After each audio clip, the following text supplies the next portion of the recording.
Hey, the weather's changing here. So this is I don't know, I guess this is the first this is the first real warm morning like this of spring that I've felt, where it's early in the morning and it's blasting. It's sunny and it's warm. Different kind of warm, not this. It's feeling like summer's coming. Even though, our summer's different than everybody else's, granted. But, I mean, it's bright. Look at the poppies right here.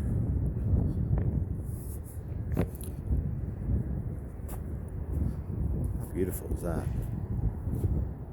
You tell me, I can't tell because I can't see the can't see the viewfinder. So you'll have to tell me how beautiful it is. I don't know if these poppies are still. This used to be a fine. When I was a kid, there was I don't know if that's a real law or something. They always said it here in California, you're never supposed to pick or harm California poppies. They're supposed to be like an endangered. See, like whoever sat here, that's a no.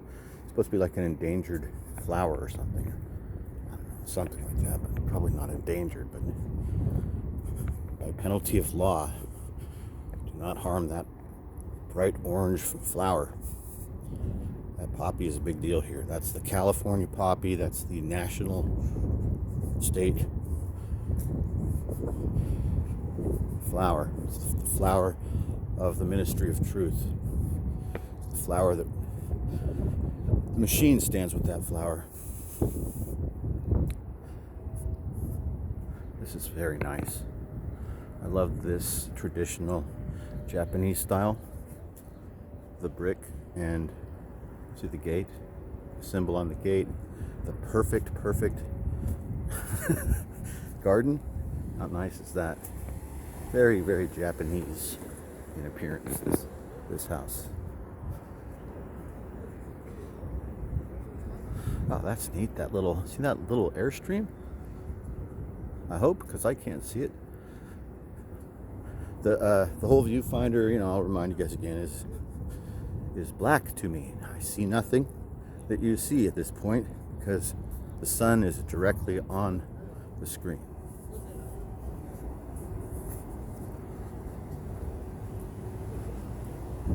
So yes, it's slightly breezy and warm at 9 a.m. Maybe 64, 65. Definitely warming up. It's definitely going to be 70 in the sun on the sand.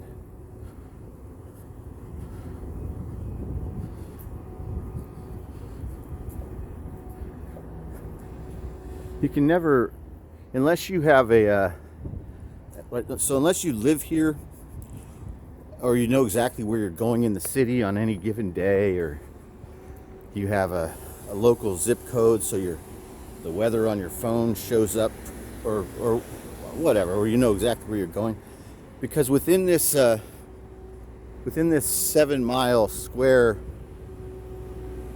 tip of this peninsula, where the city of San Francisco is, there's multiple different climate changes. There can be like a 5 or 10 degree temperature shift within a couple miles. And it just has to do with elevation and wind. I guess that's it. Elevation, maybe. They call it a microclimate. So this city has what is called a microclimate. What I mean by that is that there's parts of the city that have completely different weather than other parts of the city. Like we're in a microclimate right now where we are. This part of the city where we're at, and the beach where we go, when you're right on that sand, like it might say when you check the weather, San Francisco 62 high. But when you're here at the beach directly on that sand, it's 72 high. See, so it's not always accurate. Depends on where you're at. Then there's this part of the city called Telegraph Hill, which is famous for having flocks of wild parrots and parakeets. You're like, how? What? Yes. So because of the way that the flora and the fauna and the temperature is in that neighborhood, Telegraph Hill, they've made movies about this, documentaries. You've probably heard of it, but maybe you haven't. Anyway, over the years, people have either released their pet birds or their pet birds have escaped. It's the same in Golden Gate Park when it comes to a lot of animal life and plant life in Golden Gate Park. It's alien. It's been introduced by human beings. So over the years, people introduced these parrots and these parakeets, and they escaped. They all got together and they bred. They formed like a flock, and they all ended up at the part of the city that is most Mediterranean or tropical, where it kind of has a light mist and fog in the morning, which represents it's similar to the rainforest, and then it burns off and it's warm and sunny every afternoon. For the most part, it's up high, and these birds love it. So you have these these domestic birds that are now no longer domestic, that are now wild, and they have adapted to an all-new non-tropical habitat, even though they are completely tropical birds that can only live in tropical places where it never freezes, and they got to have the right insects to eat and the right plants that have those insects. Well, Telegraph Hill has all that, and it's very strange. Looks like southbound is closed again.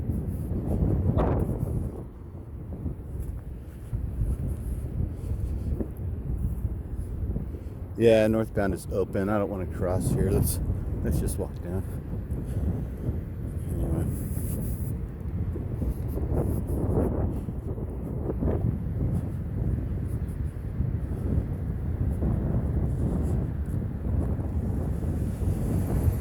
This used to be an old public restroom, but it's completely closed, shut down now.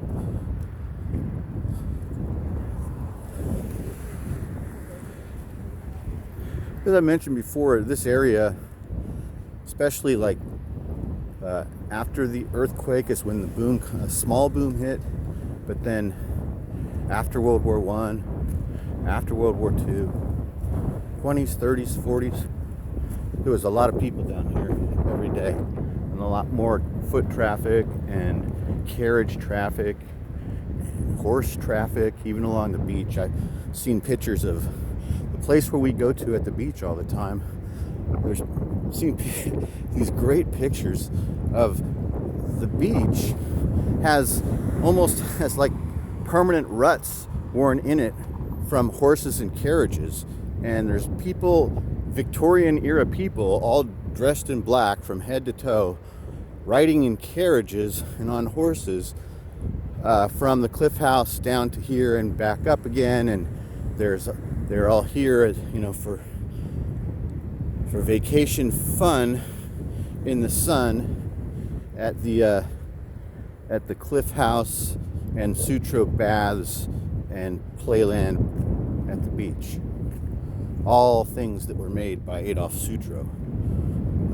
He made this part of the city like a playground, a recreation area, and it was that way. It was that way all the way up, really till the Vietnam War.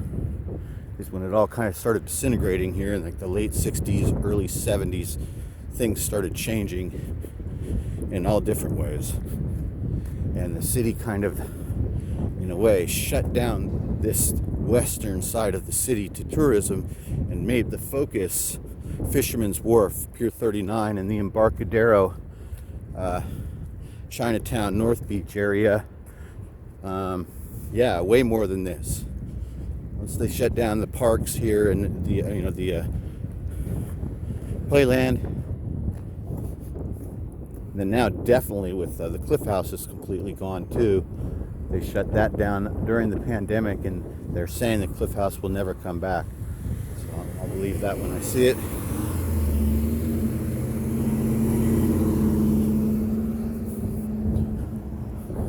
So this side of the highway, you can see, is completely shut down. So this is heading south down what they call the Great Highway, or what turns into the PCH, or Pacific Coast Highway, or Highway 1. And if you want to drive along the beach in California and go from San Francisco to Los Angeles, and then from Los Angeles to San Diego, and San Diego to Tijuana to Ensenada, this is the way to go. You just stay on this road and go south the whole way, and just keep the beach on your right hand side, and you'll be in Mexico. But it's all closed because the wind and all the sand. See all the sand, and the wind blows all the sand onto the road, and then it makes it hard for cars to drive on it, and they slide and slip when they put on their brakes, and they get sand inside their tires, and you get it.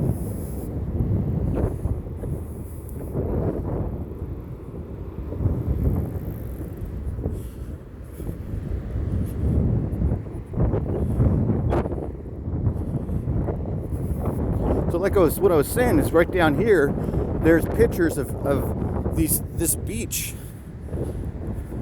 filled with people. Some of them on horses, some of them in horse-drawn carriages, four-wheeled vehicles, right on this beach, going all the way up to there, and just like riding, like recreationally, or perhaps traveling and moving or something. For the day, like going up there for a picnic, or I don't know. There was, at that time, which was probably what I'm talking about is post-earthquake and pre-World War I, I guess. A lot more people still had horses here. So like, I don't know, the 1906 to 1912 or 1910 is the pictures. It's the time I think I see a lot of the Victorian age pictures here. And then also, keeping in mind this part of the city at that time, when the earthquake hit in 1905 or 1906, whenever the giant San Francisco earthquake was, that kind of toppled the city. And then the main problem is that all the gas lines at that time, the city was lit by gas.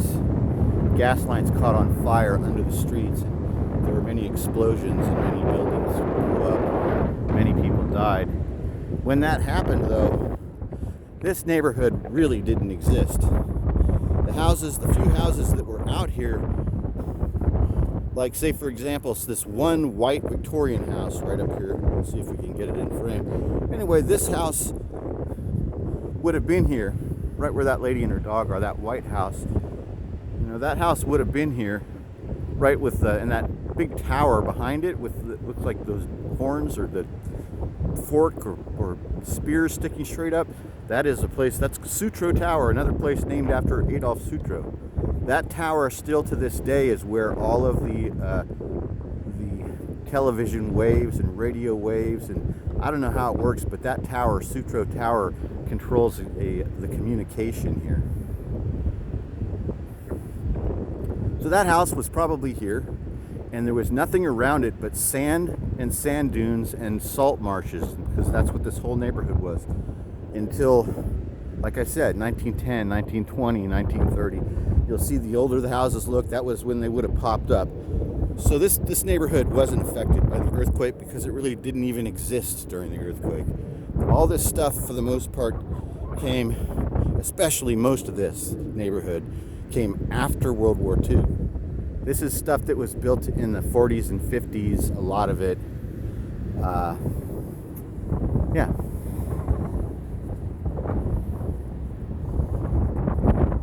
There's also older houses in the 20s and 30s mixed in, but I think most of this stuff is all 40s, 50s, 60s. Anyway, I like this sticker. All right. I think that's good. Have a good day, you guys.